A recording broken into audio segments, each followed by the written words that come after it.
कि आज 5वें दिन के उपलक्ष्य में इस धर्म सभा में उपस्थित मेरे सभी आदरणीय ग्रामवासियों, अनंत विभूषित पूज्यपाद भारतवर्ष के उच्च कोटि के धर्माचार्य व्यासपीठ पर उपस्थित है, मैं उनके चरणों में कोटि कोटि वंदन करता हूँ।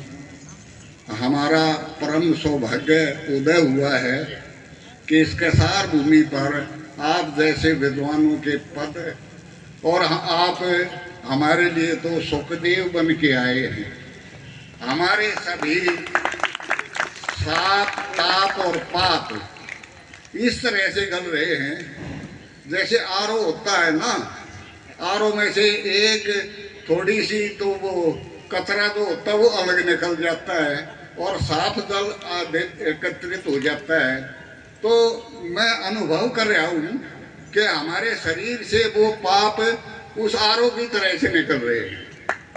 और राम कथा ये अद्भुत कथा है, जिस कथा को भगवान श्री शंकर ने माता पार्वती को सबसे पहले सुनाया और एक कौवा चुपचाप सुन गया, काक भोसंडी बन गया।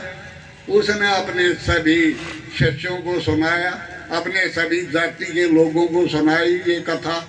सर्वप्रथम तो वहाँ कही गई और उसके बाद लिखित रूप से सबसे पहले हनुमान जी ने लिखी। हनुमान जी ने भी शिला पर लिखा था रामायण को सबसे, फिर उसके बाद वाल्मीकि जी ने लिखी। वाल्मीकि जी की रामायण ऑथेंटिक थी उस समय, क्योंकि रामायण के उस समय के समकालीन थे। उन्होंने भगवान राम को देखा था, भगवान राम की जीवनी को स्वयं अपनी आंखों से देखा था और उसी में अपनी कथा का वर्णन किया।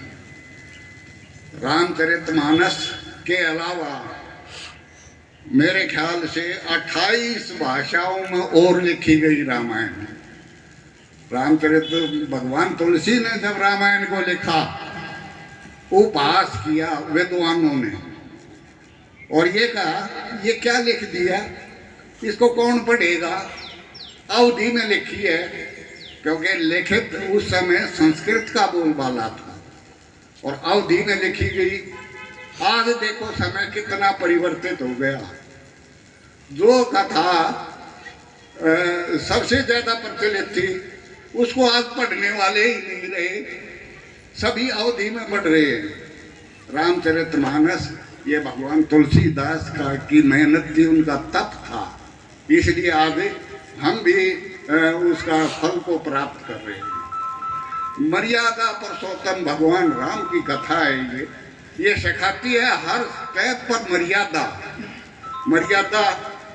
परिवार के अंदर यदि कलेश हो रहा है, हम तो एक उपाय बताते हैं, रामायण पढ़ा करो, क्योंकि रामायण जो है वो परिवार को जोड़ती है, कलेश को खत्म करती है।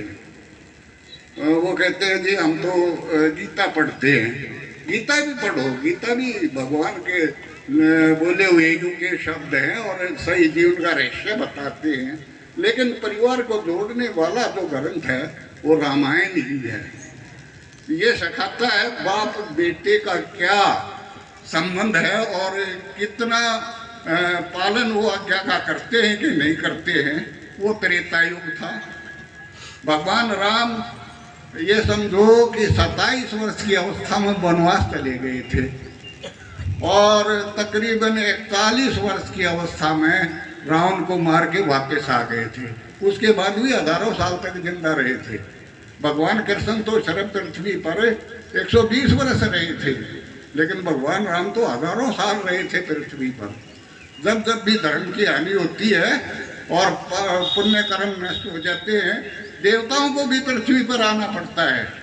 इसीलिए भगवान राम पाप को और राक्षसों का वध करने के लिए पृथ्वी पर अवतरित हुए। और उस समय एक छोटी सी बात के ऊपर अगले दिन रात तिलक होना और कह दिया कि वनवास जाना पड़ेगा 16 साल। भगवान बड़े खुशी से तैयार हो गए मर्यादा में थे। बाप ने कह दिया था, उस समय की मर्यादा आज आज की मर्यादा आप देखिए। बाप बेटा दोनों एक कमरे में लेटे हुए थे और बाप कहने लगा, बेटा एक काम करिए, बता मेरे को, यूं देख क्या बार बारिश हो रही है? वो हाँ जी बारिश हो रही है। आपको क्या पता? उठे नहीं आप तैयार भाई ने बोला बाहर से ये बिल्ली भीग करके आई है तो इसका मतलब बारिश हो रही है। ने बोला अच्छा यूं करे ये दीपक को बुझा दे। कहने लगे जी आप आंख बंद कर लो, आप समझ लो कि दीपक बुझ गया। फिर वो कहने लगे अरे कम से कम बुझा देते, कोई तो काम करे। तो अच्छा यूं कर दो, इसको दरवाजे को बंद कर दे। बोले जी दो काम मैंने कर दिए, तीसरा आप कर दो। आज की मर्यादा ये है और उस समय की मर्यादा रात को छोड़ करके चले गए 14 साल तक। ये थे मर्यादा पुरुषोत्तम राम, जिनकी कथा आज हम सुन रहे हैं, बैठे हुए हैं।